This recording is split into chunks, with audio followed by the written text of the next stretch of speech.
manifestação do Espírito de Deus. E olha o que aconteceu. Quando, pois, se fez ouvir aquela voz, afluiu a multidão, que se possuiu de perplexidade, porquanto cada um os ouvia falar na sua própria língua. Primeiro, a presença de Deus, ela atraiu uma multidão para a porta do cenáculo. Glória a Deus. Glória a Deus. Irmão, uma igreja bíblica e pentecostal, ela atrai. Glória a Deus. E eu sou prova viva disso. Quando eu tinha meus 17 anos, minha mãe sempre foi cristã desde quando eu nasci, aproximadamente. Minha mãe aceitou Jesus, eu tinha 2 anos de idade. Mas, irmão, queria chamar a minha atenção, é passar em frente de uma igreja barulhenta. Se você passasse em frente de uma igreja normal, não me chamava tanta atenção, mas uma igreja barulhenta, irmão, aquilo me encantava. Aquilo chamava a minha atenção. Como eu achava interessante e maravilhoso alguém falar em língua estranha. Quando eu vi um crente falando em línguas estranhas, eu ficava olhando, achando aquilo extraordinário, porque a presença de Deus, ela nunca escandaliza. A presença de Deus, ela atrai. Aleluia! Atraiu uma grande multidão para a porta do templo. E quando olharam, ficaram perplexos por causa da manifestação do Espírito. Outros começaram a zombar. Começaram a zombar e dizer: esses homens estão bêbados a esta hora da manhã. Tomaram vinho e estão embriagados. A Bíblia diz que Pedro se põe de pé. Aleluia. E começa a pregar.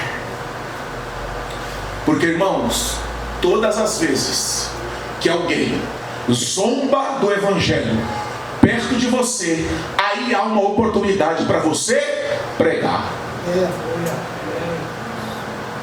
Quando alguém zombar do Evangelho próximo de você, não brigue, pregue. Porque quando eles zombaram, Pedro se levanta e usa esta oportunidade da zombaria para quê? Para pregar. E qual é o tema central da mensagem de Pedro? Aqui que está o segredo. Glória a Deus. O segredo está no tema central que Pedro prega. Versículo de número 22. Olha o que a Bíblia diz quando Pedro vai pregar. Versículo de número 22. Varões israelitas, atentai a estas palavras. 2 pontos. Tem aí. 2 pontos. Aí o que ele vai dizer? O que está escrito aí? Jesus, vírgula.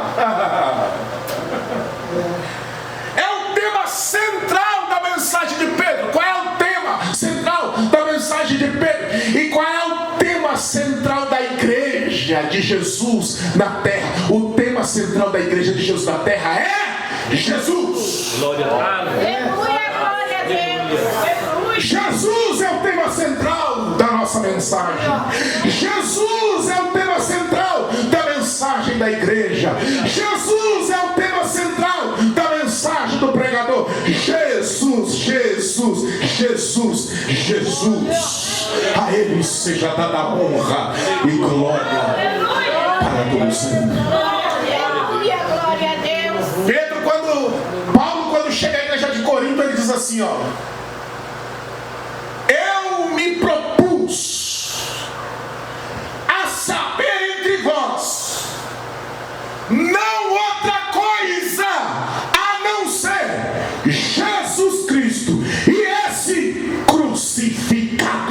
Aleluia. Aleluia.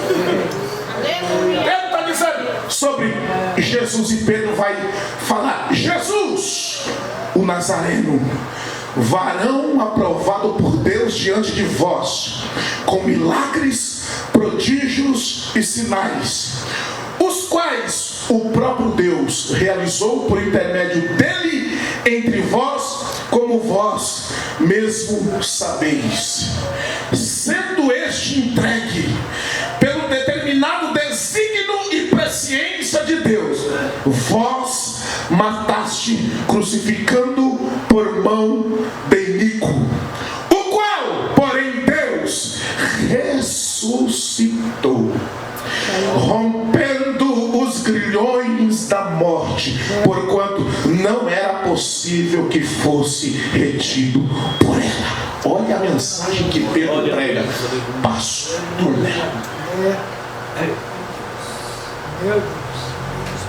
Para alguns pregadores hoje, essa mensagem não faz mais tanto sentido. Uma certa feita, alguns anos atrás, eu fui pregar num evento muito grande e falaram para mim: o que você vai pregar lá? Eu falei: Jesus. Jesus. Ele falou: não, aproveita a oportunidade, essa é a oportunidade de você alavancar. Aí eu falei: se falar de Jesus, Aleluia. o povo não chorar, o que a gente vai pregar? Se falar que ele morreu, ressuscitou e está à direita de Deus Pai, o que é que nós iremos pregar? Aleluia, aleluia. Aleluia! Glória. O que é que iremos pregar? Não tem outra mensagem que devemos pregar. Quando Jesus sai do Jordão, João Batista olha para ele e diz assim: eis aí o Cordeiro que tira o pecado do mundo. João não apresentou Jesus que ama. Claro que Jesus ama, não está falando que não, mas o centro, ou melhor dizendo, o tema central da mensagem de João Batista, quando olhou para ele, diz assim: eis aí o Cordeiro que tira o Evangelho. A mensagem do Evangelho é a única mensagem que tem poder de pegar o bandido e fazer dele tesoureiro de igreja. O Evangelho é a única coisa que tem a capacidade, que tem o poder de pegar o homossexual e fazer ele constituir família. Só o Evangelho tem poder de fazer essas coisas. A ele seja dada a glória, ao nome de Jesus seja dada a glória, honra e poder, porque ele é digno de receber. Você pode adorá-lo nesta noite. Agora, irmãos, o poder extraordinário que essa mensagem tem. O poder extraordinário que essa mensagem tem. Porque hoje, pastor, existem muitos livros ensinando como ter uma igreja triunfante. Às vezes tem uns livros aí, né? Como atrair membros para a sua igreja. Certa feita eu fui pregar numa igreja, pastor, Assembleia de Deus. Eu cheguei lá, pastor, achei estranho. Não é do nosso ministério, mas eu achei estranho. Um pastor abençoado, já tinha uma igreja, cheguei lá, a igreja toda preta. Aí eu cheguei lá. Aí no púlpito, sentei no púlpito, ele mudou, sentei no púlpito, não, tirou as cadeiras do púlpito, colocou embaixo, e em cima lá. Eu cheguei, aí ele, a gente se conhece há muitos anos, ele falou: pastor Jefferson, eu estou me uni com alguns homens aí, eu descobri um método para atrair pessoas. Eu falei: rapaz, agora.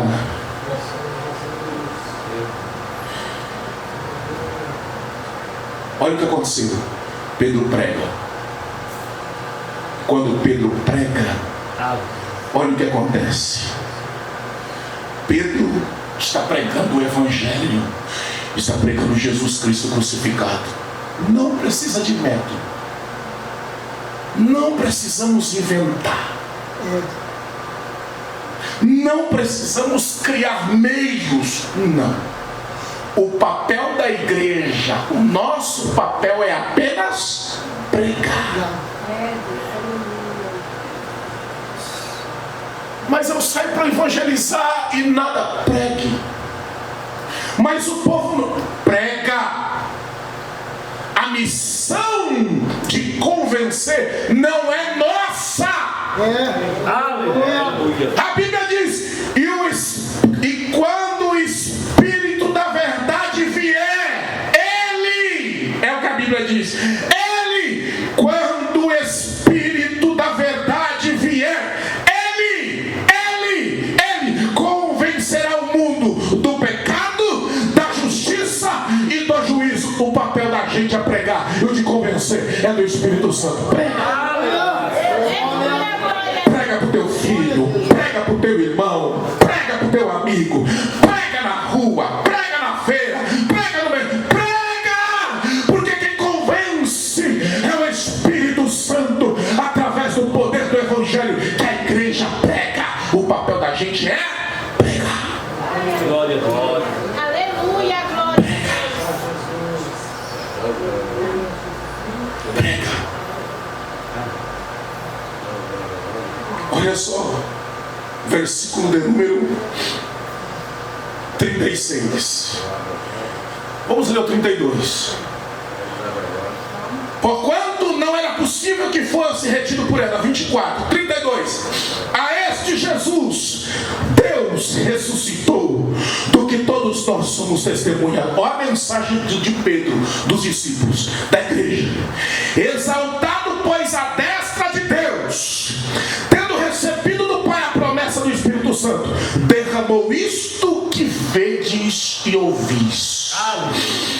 Versículo 36. Esteja absolutamente certo, pois, toda a casa de Israel, de que a este Jesus, quem vós crucificaste, Deus o fez Senhor e Cristo. Pedro está pregando. Agora, olha o resultado da mensagem.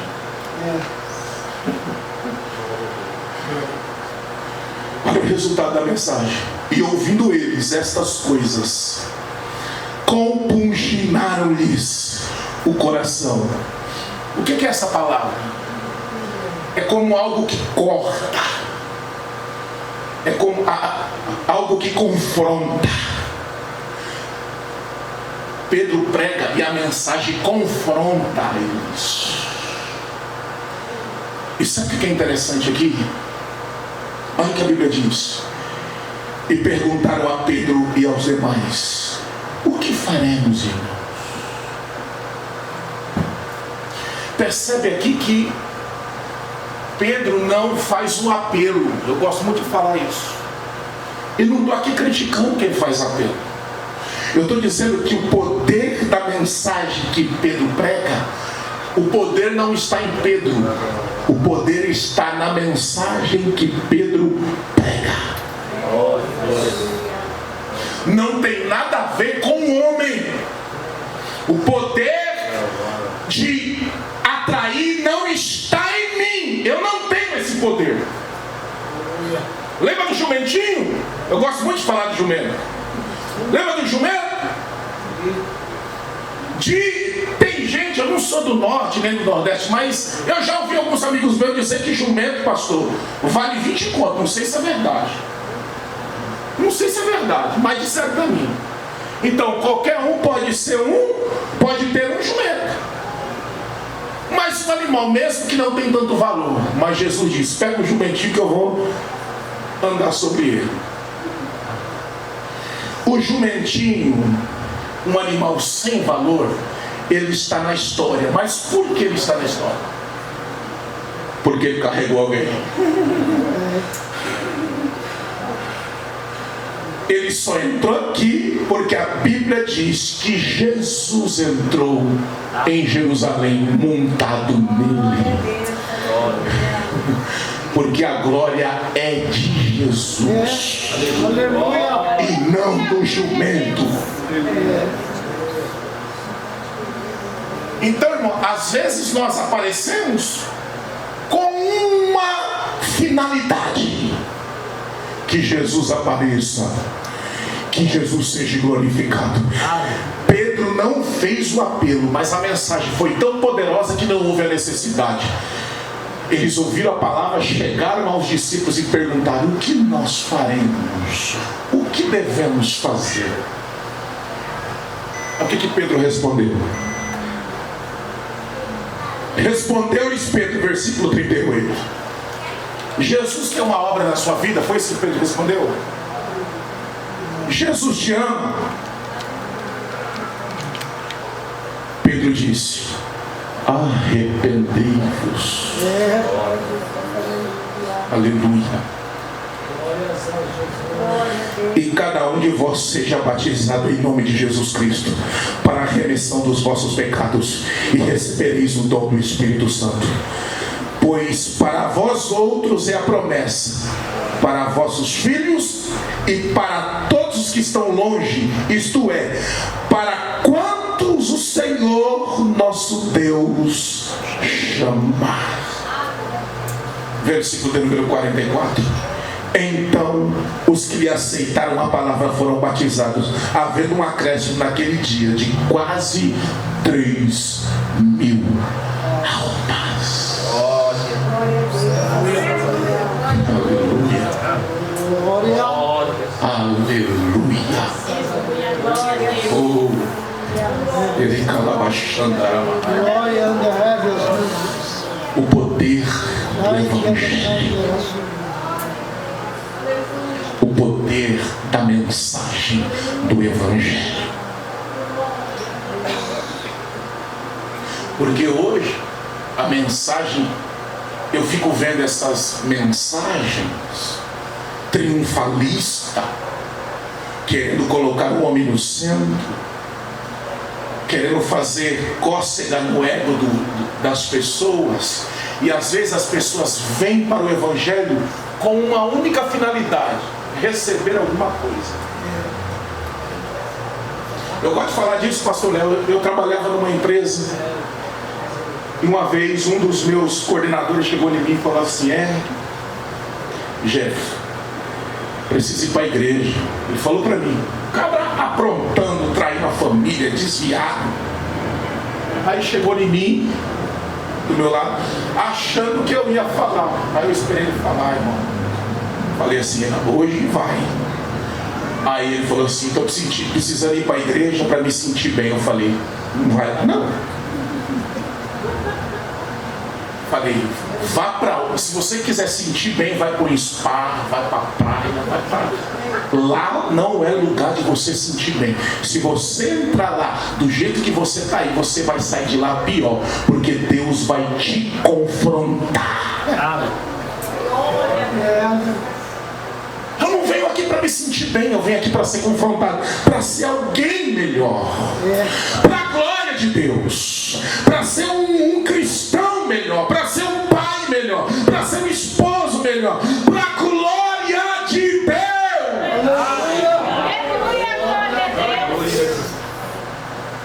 Aí ele falou assim: mas Deus amou o mundo. Eu falei: Deus amou o mundo. Ele disse: não é? Eu falei: eu falei: lê o último versículo do capítulo 3. Você só sabe ler isso aí? Deus amou o mundo de tal maneira que deu o seu único filho, para todo aquele que nele crê não pereça, mas tenha vida eterna. É verdade, Deus deu mesmo. Mas vamos ler o último versículo do capítulo 3? Vamos lá, olha o que diz. O último versículo do capítulo 3. Eu falei para ele: então vamos ler. Abri no celular, eu falei assim, entrei na internet e falei: vamos ler o último versículo do capítulo 3. Olha o que diz o último versículo do capítulo 3. Porque é fácil ler o 3,16. Que Deus amou o mundo. É muito bonito ler isso, mas vamos ler o último, porque um versículo ele tem que estar alinhado a todo o contexto.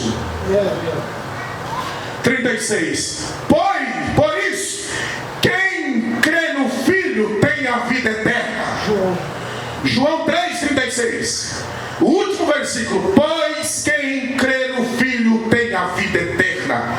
O que todavia se mantém rebelde contra o Filho não verá a vida, mas sobre ele permanece a ira de Deus. Eu olhei para ele e disse assim: Deus está irado com você. Aí ele olhou e disse assim: credo. Eu falei: credo não, Deus está irado com você. Deus se ira todo dia. E o que aplaca a ira de Deus é Jesus. Aleluia. Devemos reconhecer Ele como o Cristo, o centro. Ele é o centro. Ele é o centro do culto. Ele é o centro da igreja. Ele é o centro da mensagem do pregador, da mensagem do pastor, da mensagem da igreja. A Ele seja honra e glória. E quando a igreja se propõe a pregar esta mensagem, o Evangelho, as pessoas são atraídas. Elas são atraídas. Elas são atraídas. Porque a mensagem do Evangelho, o Espírito Santo convence, e as pessoas é atraída. E naquele dia, quase 3.000 almas se renderam aos pés do Senhor. Paulo, quando chega no capítulo 16 de Atos, numa cidade chamada Filipos, Deus envia Paulo para lá. E Paulo vai, direcionado pelo Espírito de Deus, pastor Léo. Paulo não sabia o que ia fazer lá. Ele só viu Macedônio levantando a mão e disse assim: passe para nós e ajuda-nos. Só que quando você tem o Evangelho, irmão, como centro da sua mensagem, o Espírito de Deus nos direciona. Aleluia. Paulo vai pelo rio, pelo caminho de um rio, encontra algumas mulheres, começa a pregar. E quando ele prega, a Bíblia diz, Paulo começa a pregar o Evangelho a essa mulher. E lá no capítulo 16 de Atos, a Bíblia diz: e o Senhor abriu o coração de Lídia para ouvir a mensagem que Paulo pregava. Quando a igreja tem compromisso com o Evangelho, Deus abre o coração das pessoas, para que as pessoas possam entender e receber o Evangelho, e elas reconhecem a Cristo como o Salvador da sua vida. Aleluia. Deus derramará sobre nós o teu Espírito, e fará como Paulo ele falou na oração que o pastor orou aqui. Ele disse assim para uma igreja, ele: olha, eu peço que vocês orem para que Deus abra a porta da palavra. Nós oramos para que Deus abra a porta da palavra, e quando nós pregamos, o Espírito Santo convence as pessoas. Glória a Deus. Naquele dia, quase 3.000 almas se renderam ao Evangelho. Fica tranquilo, só prega. Prega Jesus. Prega sobre a crucificação. Prega o Evangelho. Eu estava lendo um livro esses dias, muito conhecido. Eu comecei a ler ele novamente. E às vezes você passa por alguma coisa que você leu e você não lembra. Eu estava lendo um livro do John Stott, A Crucificação de Cristo, a Cruz de Cristo. E ele falou que um dos seus membros, olha, irmão, isso é muito interessante, pastor Léo. Um dos seus membros da igreja chegou nele e falou assim para ele assim: eu percebo muito pouco de Jesus crucificado nas suas mensagens. Diz que ele fica espantado com aquilo que o seu membro diz, se tranca dentro do quarto, e a esposa começa a ligar para os seus amigos dizendo assim: o John está doente, ele deve estar doido, porque ele entrou dentro do quarto e começou a mastigar, a tentar entender o Cristo, o poder que a mensagem do Cristo crucificado tem. Aleluia. Ela tem poder, é ela que tem o poder de mudar o mundo. A mudança do mundo não está nos políticos. Tem gente achando esperança do mundo está no Trump. Não está no Trump, está na mensagem poderosa do Evangelho, que tem poder de pegar o mais vil pecador e fazer ele se arrepender dos seus pecados e glorificar a Jesus como Salvador da sua vida. Você pode adorar Ele nesta noite. Se você pode adorar Ele nesta noite, adora Ele nesta noite. O poder do Evangelho. Senhor, meu Deus e meu Pai, muito obrigado, Senhor, por esta palavra. Muito obrigado por esta oportunidade de aprendermos do poder que a palavra, que o Evangelho tem, que transformou as nossas vidas e transformará muitas vidas aqui neste bairro do Enocope, através da mensagem do Evangelho que esta igreja sairá pregando. E nós cremos que uma grande colheita de almas acontecerá, porque sabemos que o Evangelho é poder de Deus para salvar pecadores, no qual eu sou o principal. Foi Paulo que disse isso. Aprove a Deus salvar pecadores pelo poder da pregação do Evangelho, no qual eu sou o principal. Só que Paulo, quando escreveu isso, ele não sabia que tinha eu.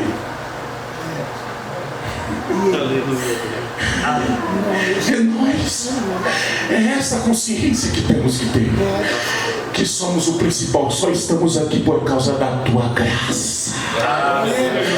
Não estamos aqui por mérito próprio. Não estamos aqui porque temos saúde. Não estamos aqui porque somos bons. Estamos aqui por causa dos méritos de Jesus Cristo, que cravado na cruz, o seu último suspiro ele bradou. Ele olhou e disse: Pai, está consumado. O preço foi pago, e o preço foi de sangue, e precisamos testemunhar acerca disso. Que Deus abençoe, pastor Léo. Muito obrigado. Glória a Deus, aleluia. Você pode glorificar a Deus. Você pode ser melhor.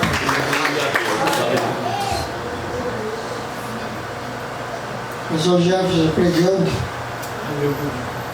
e me veio à memória esse louvor. Deus enviou seu Filho amado para perdoar, para me salvar, na cruz morrer por meus pecados, mas ressurgiu e vivo com o Pai está,